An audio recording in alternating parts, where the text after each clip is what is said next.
ഭക്തി സാന്ദ്രത്തിലേക്ക് സ്വാഗതം. ലളിതാ സഹസ്രനാമത്തിലെ 353 മുതൽ 356 വരെയുള്ള നാമങ്ങളുടെ അർത്ഥമാണ് ഞാനിന്ന് പറയാൻ പോകുന്നത്. ഈ നാമങ്ങൾ ഒരുമിച്ച് നോക്കുമ്പോൾ ഒരു മനോഹരമായ ആത്മീയ യാത്രയാണ് കാണുന്നത്. ഭക്തി, മോചനം, ശുദ്ധീകരണം, അതാണ് ഈ നാമശ്രേണിയുടെ മനോഹരമായ ആത്മീയ യാത്ര. അമ്മയെ യഥാർത്ഥത്തിൽ ഭജിക്കുന്നത് ക്ഷേത്രത്തിൽ മാത്രമല്ല, നമ്മുടെ ചിന്തകളിലും വാക്കുകളിലും പ്രവൃത്തികളിലും ദൈവീകത കൊണ്ടുവരുന്നതിലാണ് എന്നതാണ് ഇവിടെ പറയുന്നത്. 353 നാമം ഭക്തിമത് കൽപ്പലതിക.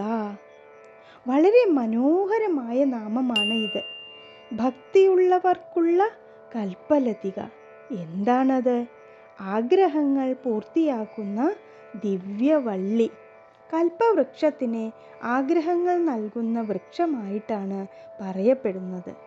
ഇവിടെ ദേവിയെ ഒരു ദിവ്യ കൽപ്പലതികയായിട്ട് സങ്കല്പിക്കുന്നു. എന്നാൽ ഇതിൻ്റെ ആഴത്തിലുള്ള അർത്ഥം വെറും ഭൗതിക ആഗ്രഹങ്ങൾ നേടുക എന്നതല്ല ഉദ്ദേശിക്കുന്നത്.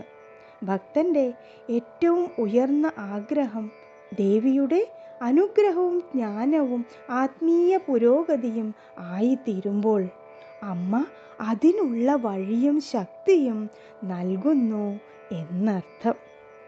ഇനി 354 നാമം പശുപാശവിമോചിനി. ഇവിടെ പശു എന്ന് പറയുന്നത് സാധാരണ മൃഗത്തെ മാത്രമല്ല, ശൈവശാക്ത തത്വത്തിൽ പരിമിതികളിൽ ബന്ധിക്കപ്പെട്ട ജീവിയെ പശു എന്നും അതിനെ ബന്ധിക്കുന്ന ബന്ധനങ്ങളെ പാശമെന്നും പറയുന്നു. അജ്ഞാനം, അഹങ്കാരം, ആസക്തി, കർമ്മബന്ധനം തുടങ്ങിയവയാണ് മനുഷ്യനെ ബന്ധിക്കുന്ന പാശങ്ങൾ. അത്തരം ബന്ധനങ്ങളിൽ നിന്ന് ജീവനെ മോചിപ്പിക്കുന്ന പരാശക്തിയാണ് പശുപാശ വിമോചിനി എന്നർത്ഥം. ഇനി 355 നാമം സംഹൃതാശേഷപാഷണ്ഡ. അധർമ്മപരവും സത്യവിരുദ്ധവുമായ പ്രവണതകളെ നശിപ്പിക്കുന്നവൾ. പാഷണ്ഡ.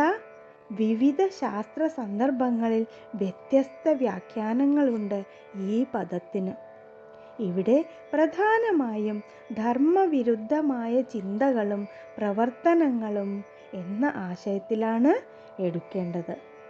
ദേവി നശിപ്പിക്കുന്നത് ഒരു വ്യക്തിയെയല്ല, മനുഷ്യൻ്റെ ഉള്ളിലെ അധർമ്മ പ്രവണതകളെയാണ് എന്നാണ് ഇവിടെ പറയുന്നത്.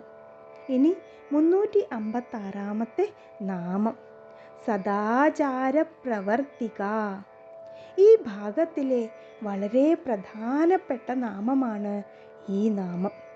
സദാചാരം, നല്ലതും ധാർമ്മികവുമായ ആചരണം. പ്രവർത്തിക, അതിലേക്ക് നയിക്കുന്നവൾ, പ്രവർത്തിപ്പിക്കുന്നവൾ. അതിനാൽ സദാചാര പ്രവർത്തിക എന്ന പേര് വന്നു. മനുഷ്യരെ സദാചാരത്തിൻ്റെ പാതയിൽ നടത്തിക്കുന്ന ദേവി എന്നതാണ് ഇവിടെ പറയുന്നത്. ദേവിയെ ആരാധിക്കുന്നതിൻ്റെ ഫലം വെറും പൂജയും ജപവും മാത്രമല്ല, നമ്മുടെ ചിന്ത, വാക്ക്, പ്രവൃത്തി എന്നിവയിൽ നന്മയും ധർമ്മവും പ്രതിഫലിക്കണം എന്നതാണ് ഇവിടെ പറയുന്നത്. എല്ലാവർക്കും നല്ലത് വരട്ടെ. ലോകാ സമസ്ത സുഖിനോ ഭവന്തു. ഓം ശിവശക്തി ഐക്യരൂപിണ്യൈ നമഃ.